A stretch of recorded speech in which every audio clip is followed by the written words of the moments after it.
So what's up mga tol, ito na nga yung part 3 natin. Ipapacheck natin to kung legit or fake.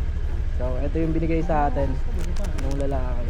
Ito na tayo sa Bichara. Hintayin lang natin yung kasama natin, yung dalawa naglalakad.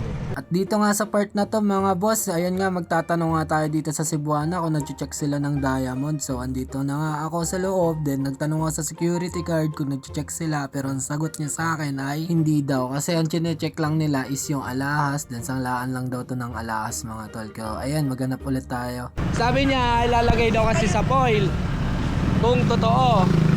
Kapag natunaw is peke, pero kapag hindi natunaw, totoo daw yung diamond dyan. Second ask nga natin mga koys dito sa Palawan Pawn Shop. Ayun, tinanong ko na yung security guard kung nagtetest sila. So, ang sagot din sa akin ay hindi din. Kaya ayun, hanap ulit kami kung saan pwede. Dito nga sa part na to mga tol, ayun, lakad matatag na naman kami. Hanap kami ng pawn shop. Kaya ayun, may naalala kami, may pawn shop dito sa may likod ng Lindas. Kaya puntahan natin, let's go. So ayun mga tol, check natin dito sa Humble Pawn Shop. Ask natin kung nagtetest sila ng diamond. At dito nga sa part na to mga tol, kinukuha ko na yung binigay sa atin ni kuya para pa-check natin dito sa pawn shop na to. So abangan nyo yung resulta. Ay na, nasa-test na.